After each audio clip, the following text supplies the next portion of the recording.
Hello, this is Dr. Grande. Today's question is, can I analyze the case of Nathan Carman? Just a reminder, I'm not diagnosing anybody in this video, only speculating about what could be happening in a situation like this. If you enjoyed this video, please like it, subscribe to my channel, and consider supporting me on Patreon. I will put the link to Patreon in the description for this video. First, I'll look at the background of this case, move to the timeline of the crimes, then offer my analysis. Nathan Carman was born on January 21, 1994, and raised in Middletown, Connecticut. His parents, Clark and Linda, divorced when he was young, and he was mostly raised by his mother. Nathan was diagnosed with Asperger syndrome, which is a diagnostic classification that was later eliminated and merged into autism spectrum disorder. Asperger syndrome could be considered a high-functioning version of the disorder.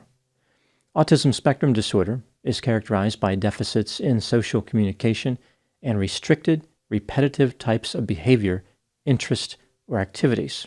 Symptoms could include abnormal eye contact, reduced sharing of emotions, difficulty making friends, being distressed at small changes in a routine, rigid thinking, and fixated interests. Nathan was intelligent and was able to make careful plans, but he had poor verbal and social skills. His classmates described him as a loner who always dressed like he was preparing for a hunting trip. Nathan could not understand how other people perceived him. He was extremely overconfident and assumed he always made the correct decision. No one could convince him otherwise. Nathan had an unusual position when it came to the private ownership of weapons. He believed that citizens should be allowed to own any type of weapon, including hand grenades, fully automatic firearms, and rocket launchers. When Nathan was a teenager, his relationship with his mother Linda became strained and acrimonious. He would often scream at her and have temper tantrums. One time, after his mother burned a tray of cookies, he threw them at a wall. On October 31, 2009, Halloween, Nathan handed out Ziploc bags filled with fish parts. This was his idea of offering a trick instead of a treat. A parent of one unhappy trick-or-treater called the police. In 2010, Nathan's mother convinced him to live in a recreational vehicle in the driveway of a residence instead of leaving home as he wanted. She did not want Nathan to be too far away. Nathan had been given a horse named Cruz and became quite attached to the animal. In late 2010, when Cruz died, Nathan became very upset. His behavior was much worse after this. Handwritten notes became his only form of communication with his mother. In 2011, on a mental health support forum, Linda posted that her 17-year-old son was a complicated mess who stopped taking his medications. She claimed that he had paranoid delusions and, quote, religious idiocy, unquote. Nathan declared that his high school vice principal was Satan, and a secretary was an agent of the devil. This revelation of Satan's identity led to Nathan being committed to a mental health facility in Hartford, Connecticut. Mental health clinicians evaluated him and determined that he was not psychotic and did not have schizophrenia. He was released from the facility and returned to his RV in the driveway. Linda was concerned because Nathan was not keeping his RV in a clean and livable condition. She contacted social services, who, along with the police, drove out to check on Nathan. He was extremely angered by this and ran away from home. Nathan was found 3 days later by the police hundreds of miles away in Sussex County, Virginia. After returning home to Connecticut, Nathan stayed in his RV pretty much all the time. Every night, loud sounds could be heard coming from the RV, as if Nathan was remodeling the interior with some type of heavy object. In the fall of 2011, Linda decided to make a bold move in an effort to protect her son. She sent him to a behavioral correction camp in a remote area of Idaho. Nathan spent a few months there, and it appeared to help. When he returned to Connecticut, he began interacting with other people more frequently. For example, he spent more time with his maternal grandfather, a real estate developer named John Chikalos. John had amassed a $44 million fortune by building and renting nursing homes. He appeared to have some type of special connection with Nathan and was quite proud of him. John was not happy with Linda. He believed that she caused Nathan's symptoms. In order to financially provide for his 4 daughters, including Linda, John had formed a dynasty trust. Linda was to inherit about $7 million someday. Nathan would also benefit upon John's death by gaining access to $550,000. John was quite generous to Nathan.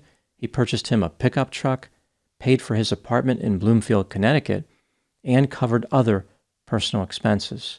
In 2012, Nathan graduated from high school. He attended a community college, but he failed most of his classes. Now moving to the timeline of the crimes. On November 6, 2013, while Nathan was living in his apartment in Connecticut, he obtained a driver's license in the state of New Hampshire. He did this by using the address of a property his grandfather owned. 5 days later, Nathan used this driver's license to purchase a Sig Sauer 7.16 rifle from a gun store in New Hampshire.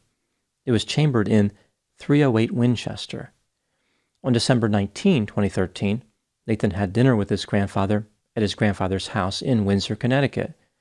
On the next day, December 20, just before 8:30 a.m., Nathan's 87-year-old grandfather, John, was found dead by one of his daughters.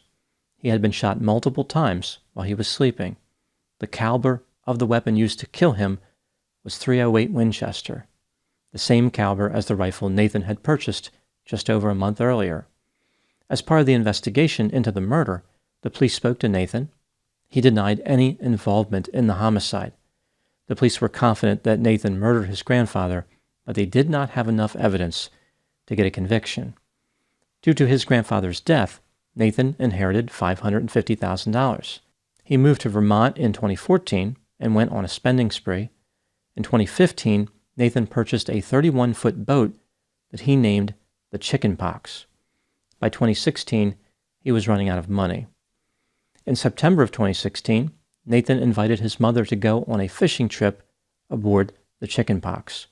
He made a few modifications to the boat prior to the trip. For example, he removed the trim tabs as well as 2 forward bulkheads. Nathan also took his computer out of his residence. On September 17, 2016, at about 11:13 p.m., Nathan and Linda departed from a marina in South Kingston, Rhode Island.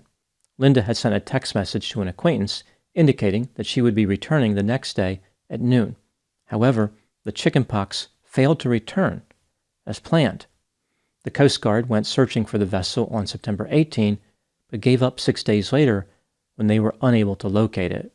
On September 25, a crew member on a Chinese freighter sailing 132 miles south of Martha's Vineyard spotted Nathan in an inflatable life raft. He was rescued, but there was no sign of his 54-year-old mother, Linda Carman, or the Chicken Pox. The authorities interviewed Nathan. Here is the story that he supplied to them.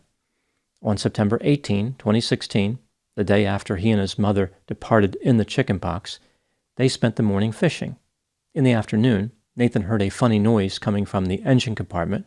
When he went to investigate, he realized that the vessel was taking on water.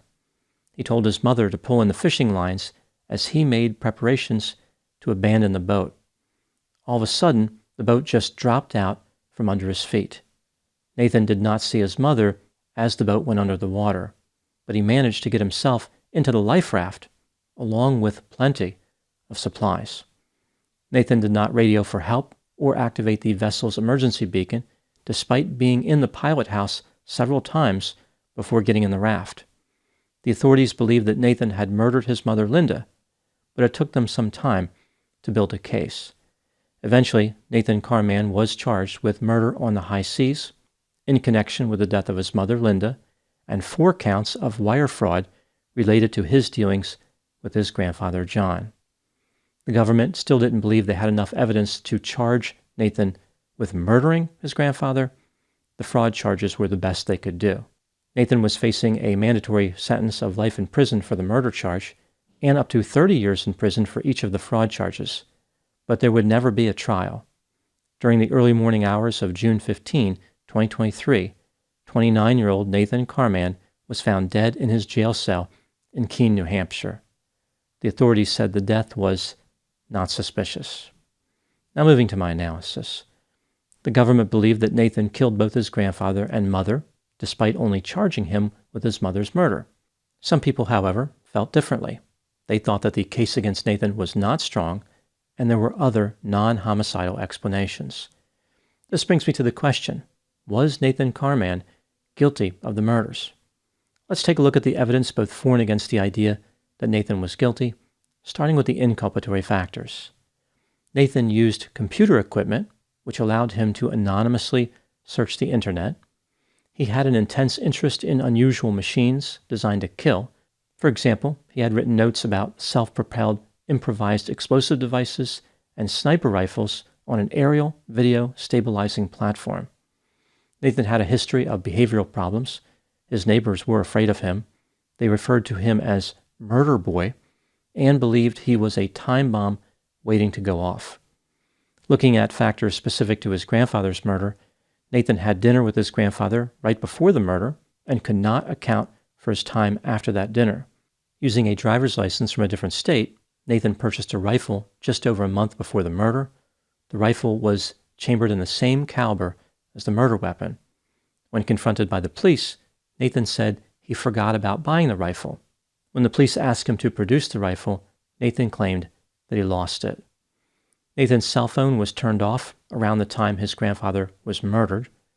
He disposed of his computer hard drive and a GPS unit from his pickup truck at around the time of the murder. Nothing had been stolen from John's house, and there had been no forced entry.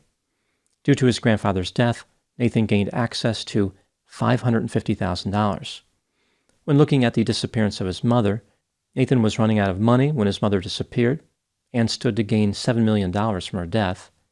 Nathan sailed his boat to Block Canyon in order to fish, which was far away from where he told his mother they were going. She believed that they were going to be fishing off Block Island. Prior to the fateful trip, Nathan removed his computer from his residence and modified the boat in a way that made it easier to sink. The circumstances surrounding the tragedy at sea don't make a lot of sense. For example, why didn't Linda get in the raft when the boat was sinking? Why would Nathan tell her to reel in the fishing lines? And why didn't Nathan activate the emergency beacon or call for help on the radio? Nathan said he spent 7 days at sea in a life raft, yet the Coast Guard didn't find him or any debris. Nathan looked pretty healthy for someone who spent that much time in a life raft. The rescue took place near Alvin Canyon, 35 miles east of Block Canyon. Considering the direction of the current, Nathan should have drifted west, not east. Moving to the exculpatory factors, anyone could have murdered Nathan's grandfather, John. There was no physical evidence connecting Nathan to his murder. Nathan appeared to have a good relationship with his grandfather. Linda had the same financial incentive as Nathan to kill John and had once physically attacked John. Maybe she murdered John and staged her disappearance at sea. Linda's body was never found.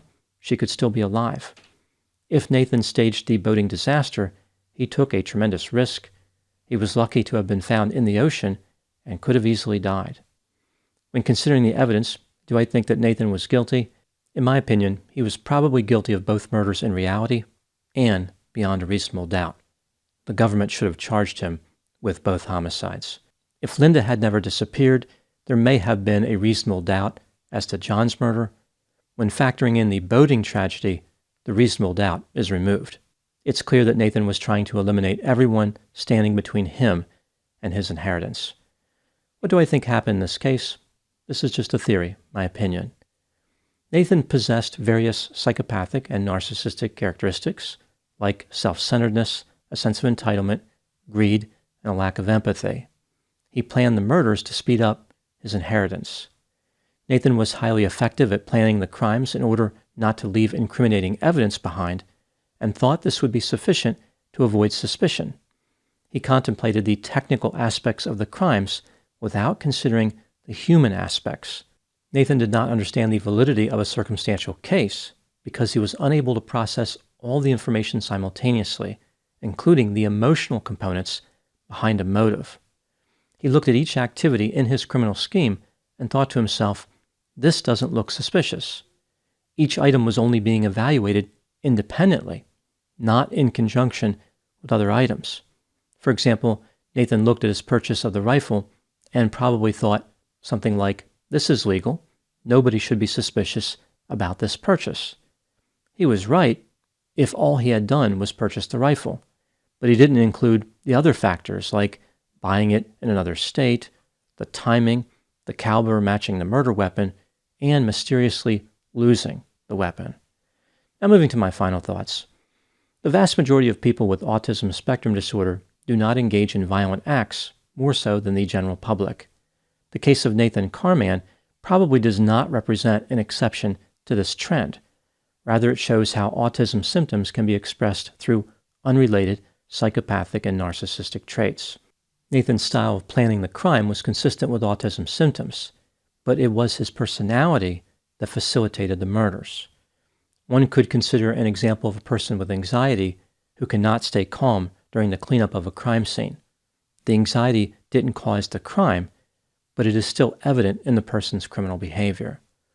Nathan was a cautious criminal who carefully planned 2 murders, but his lack of social skill and empathy led to him being caught. Just like he had made a calculation to kill to get money, he made a final calculation that he was not willing to suffer the consequences of his crimes. Those are my thoughts on the case of Nathan Carman. Please put any opinions and thoughts in the comment section. They always generate an interesting dialogue. As always, I hope you found my analysis of this topic to be informative. Thanks for watching.